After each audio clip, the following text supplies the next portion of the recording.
7 de la noche con 9 minutos. Usted está escuchando Al Día con el Congreso a través de Radio Nacional. También estamos en YouTube y a esta hora ya estamos en comunicación con el congresista Víctor Flores. Él es de la bancada de Fuerza Popular y representante por la región La Libertad. Congresista, ¿cómo está? Muy buenas noches. Bienvenido al Día con el Congreso.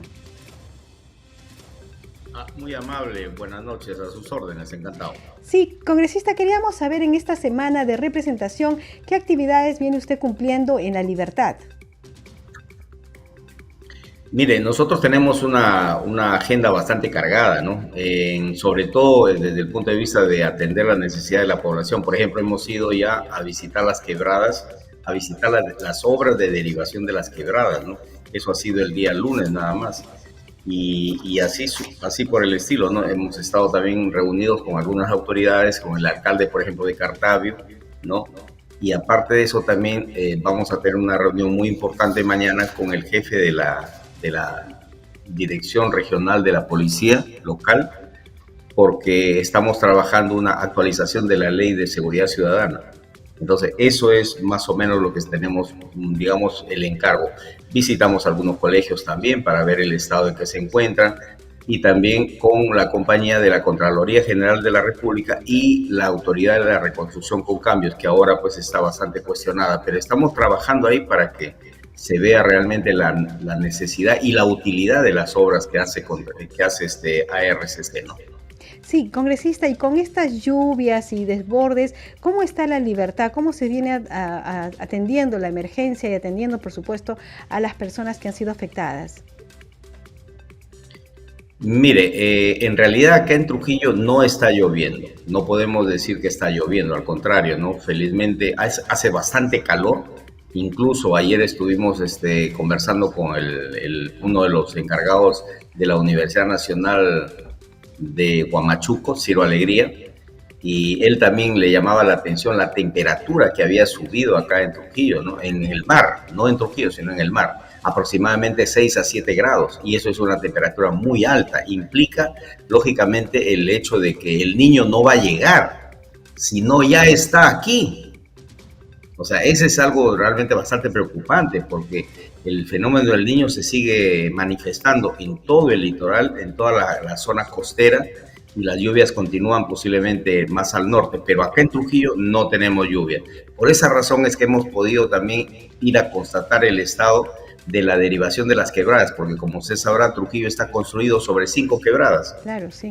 Entonces, cada vez que hay lluvias, pequeñas o grandes, el agua se colecta en los cerros, en la falda de los cerros, y baja hacia la ciudad. Ese es el efecto de las quebradas y de las avenidas de agua. Por eso es que, por muy poquito que sea la lluvia, afecta tremendamente a la ciudad, ¿no? Y hoy en día estamos sufriendo todavía los estragos de las últimas 5 horas de lluvia. O sea, no ha sido un día de lluvia, sino solo 5 horas, pero la cantidad de lluvia que ha caído es de manera diluvial. Ya. Y con esto del fenómeno del niño, ¿qué medidas de prevención están tomando? ¿Qué medidas están realizando? Me imagino que hay coordinación con los gobiernos locales, con los gobiernos regionales. Mire, ya en la semana de representación anterior tuvimos reuniones porque ya estábamos con el problema de las lluvias, ¿no? Y de la avenida de las quebradas, del agua de las quebradas. Entonces ya habíamos tenido una reunión con el gobernador regional y también con el COER, que es el Comité de Emergencia Regional, de tal manera que ellos están tratando de poner todo de su parte, y eso lo he observado yo, para que por lo menos se mitigue un poco, ¿no? En parte, el tremendo perjuicio que causan las lluvias. Ahora, por otro lado también, la invocación a la población justamente de que tome sus medidas, por ejemplo, no establecer viviendas en los cauces de los ríos ni en las quebradas, ¿no? Porque justamente esas son las zonas afectadas y eso no se puede mitigar y lamentablemente al final los perjudicados es la misma población por un lado, y por otro lado también establecer algunos cánones de uso de agua, porque en la última lluvia lo primero que se afectó fueron justamente el suministro de agua del río Santa a través del canal de Chaimochic a la planta de tratamiento de agua potable. Y por lo tanto no hubo agua potable una semana en Trujillo. Wow. Entonces eso realmente es preocupante. Entonces cuando hay inmediatamente este fenómeno, el agua viene muy cargada, demasiada cantidad de lodo y tierra. de tal manera que la planta de tratamiento no lo puede potabilizar inmediatamente. Ese es el asunto. Entiendo. Usted me decía que se ha reunido sobre el nuevo proyecto de inversión para el centro poblado Cartavio y ha visitado el Hospital San Francisco de Asís. ¿Qué ha encontrado ahí? ¿Qué es lo que se tiene que ver en ese tema? Le agradezco mucho y veo que está bastante informada usted. Felicitaciones. Mire, justamente hoy día hemos estado con el director, ¿no? Con el director del Hospital San Francisco de Asís de Cartavio, que es un hospital bastante antiguo. Resulta que ese hospital fue construido al modelo o con el modelo de un hospital americano en la época todavía de las haciendas, ¿no? O de las compañías azucareras que había pues en los años 1920, 1910. Entonces ese hospital construido en ese modelo americano hoy en día está vigente. Es un hospital de un solo piso hecho más o menos en una hectárea de terreno. Y sinceramente me ha llamado la atención digamos, la infraestructura, la calidad de infraestructura. O sea, continúa vigente, está utilizable, se puede seguir usando. Pero lo que me ha llamado la atención, y eso lo conversamos con el alcalde de Cartavio y lo vamos a trabajar también en Lima, ya con la ministra de Salud, nos hemos comprometido a hablar con ella, y también con el presidente ejecutivo de Salud, porque en ese mismo hospital están los dos organismos, tanto MINSA, que es Ministerio de Salud, como E-Salud. Entonces es un poco curioso, ¿no? Porque generalmente son hospitales separados. No, en este caso están juntos. Entonces la idea es no solamente poner en valor ese hospital, porque sinceramente se está desperdiciando una infraestructura tremendamente buena, ¿no? Una capacidad instalada enorme. Entonces hay camas inclusive, ¿no? Hay pabellón de camas, pabellón de hospitalización, etcétera, etcétera. Pero lo malo es que no tiene implementación. No hay un buen ecógrafo, no hay un equipo de rayos X. Imagínense, en un hospital que no exista un equipo de rayos X, claro, realmente llama la atención. O un ecógrafo por lo menos, porque hoy en día la medicina se basa en evidencia y el tratamiento se basa en evidencias. Y si no tienen esos equipos de ayuda diagnóstica, lógicamente su tratamiento puede ser equivocado o errado, o simplemente no pueden dar un buen tratamiento, ¿no? Pero contar con esos equipos ya depende del presupuesto del MINSA y de Salud, ¿verdad? Sin duda, sin duda. Yo por eso es que a veces veo, ¿no? Que el Estado a veces se descuida o se despreocupa o simplemente no le da atención adecuada, por ejemplo, a un hospital tan importante como este hospital, ¿no? Entonces, primero, que es una buena infraestructura. Segundo, que puede atender a la población de todo ese sector. Hoy en día, Cartavio ya no es pues digamos, un pueblito de 4 o 5 personas. No, es una comunidad que tiene un crecimiento exponencial gigantesco. Lo que he visto hoy día me ha llamado muchísimo la atención. Es una ciudad. Entonces, si es una ciudad y está cerca a otros centros poblados, puede dar la atención para el distrito, para otros distritos y también para otros centros poblados, ¿no? Entonces, la idea es esa, que le den atención a ese hospital y, por supuesto, buscar la recategorización, porque hoy en día, por ejemplo, solamente atienden 12 horas. Entonces, no realmente no se trata de un hospital. Claro. No se trata, porque un hospital es día y noche, ¿no? Entonces, la idea es esa, señorita. Pero bueno, estamos trabajando. Claro, le decía que las emergencias, ¿no? Suelen ser en la noche, precisamente. Trujillo, ¿no? Entonces, podría ser un punto de atención vital en este momento ahí, ¿no? Sí, congresista, vemos que usted también estuvo en Ascope con la reunión con los representantes de la Asociación de Cañicultores, ¿verdad? ¿Qué hubo en esta reunión? ¿Qué conclusiones se llegó? Bueno, en el tema de los cañicultores, en realidad no fue una reunión propiamente dicha y hecha por mí, no, sino fue un acercamiento entre el gerente general del proyecto especial Chavimochic, ¿no? El ingeniero Carlos Pagador, y los cañicultores de la zona de Ascope. Entre ellos estuvieron tratando algunos temas propios de la agricultura, ¿no?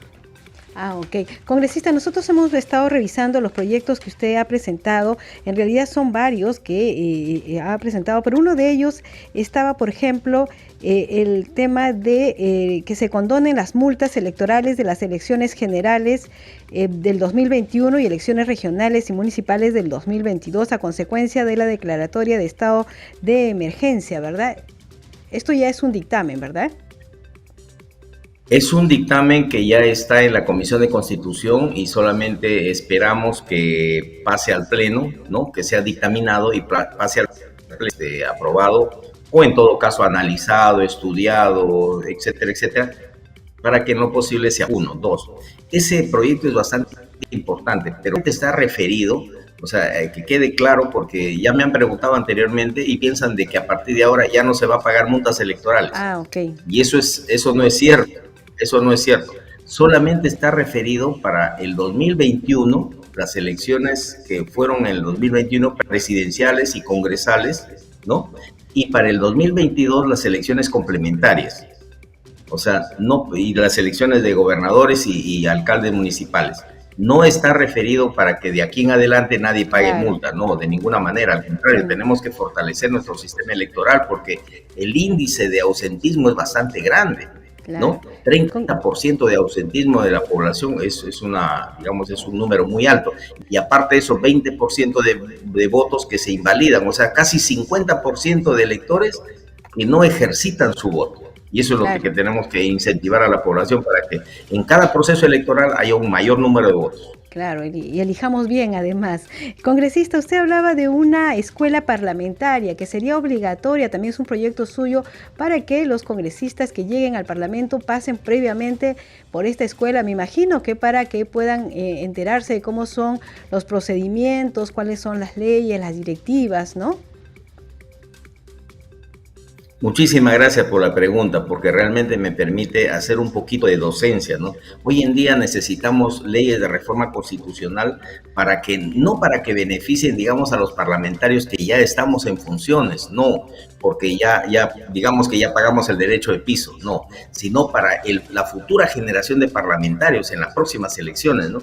La idea es, y todo surge a raíz de varias anécdotas, ¿no? Por ejemplo, el hecho de que cuando uno ingresa al Parlamento puede ser un gran profesional, médico, ingeniero, farmacéutico, arquitecto, ¿no? Abogado, pero el expertise y la experiencia profesional no garantiza que tenga el conocimiento adecuado para desarrollar una labor congresal.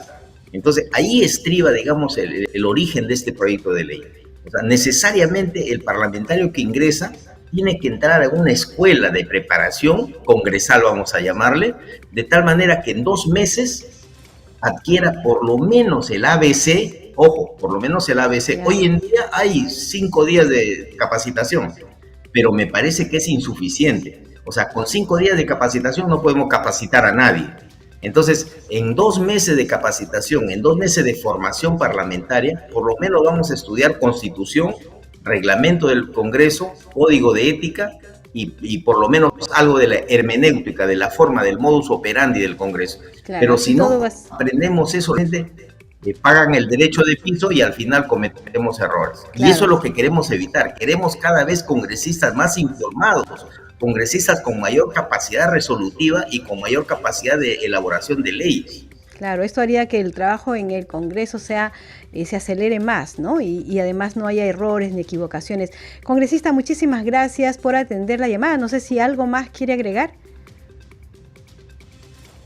Le agradezco muchísimo. No quisiera dejar pasar esta oportunidad de decir a sus miles digamos, de televidentes, por ejemplo, que hay 2 proyectos importantísimos. Uno de ellos es la reelección de congresistas y el aumento de congresistas, que es una ley yo sé que es una ley bastante cuestionada, pero en realidad, si nosotros hacemos docencia, digamos, nos vamos a dar cuenta que efectivamente es necesario. Y además, repito, para nosotros, porque también me han dicho, no, eso ustedes sacan leyes para ustedes. Es leyes a posteriori, a futuro. Ese es uno. Y 2 es la reelección de alcaldes y gobernadores regionales, alcaldes distritales, alcaldes provinciales. ¿Por qué?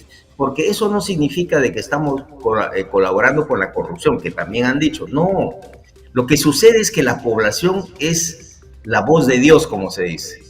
La voz del pueblo es la voz de Dios. ¿Qué significa esa frase? Significa que el pueblo es lo suficientemente inteligente para elegir sus autoridades. Y sabemos nosotros los vecinos qué alcalde es trabajador, qué alcalde es honesto, qué alcalde quiere hacer su programa y qué alcalde quiere completar su periodo terminando proyectos que inició.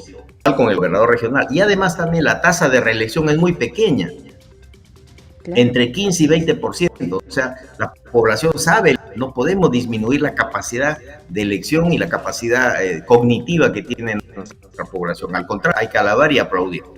Bien, congresista, muchísimas gracias. Por supuesto, nosotros estaremos dando cuenta de cómo va desarrollando este trabajo usted, tanto en las comisiones y de llegar al Pleno, cómo se va el voto de los congresistas respecto a ellos. Muchísimas gracias por la atención. Muy buenas noches. Muchísimas gracias. Nosotros seguimos también con nuestra semana de representación y siempre a sus órdenes. Muchas gracias. Muchas gracias.